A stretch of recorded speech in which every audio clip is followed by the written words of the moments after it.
niyo kung bakit mas pinipili ng mga lalaki na manahimik kaysa makipag-argumento? Hindi dahil sa wala silang pakialam kaya nonchalant na sila.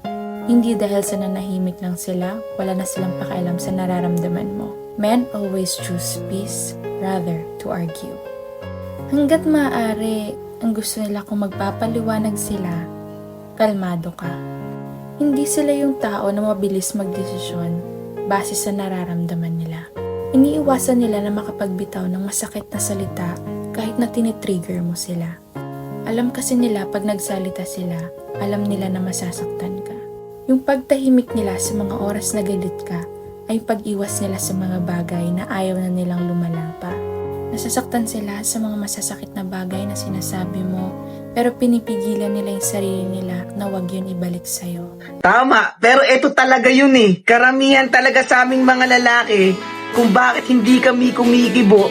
Kasi masakit talaga kami magsalita. Na kaya masakit kasi yung bibitawan naming salita, totoo. Kaya kung may partner kayong lalaki guys, na mapagpasensya, huwag nyo nang sagarin. Kasi masasaktan talaga kayo kapag nagsalita na yan sa inyo.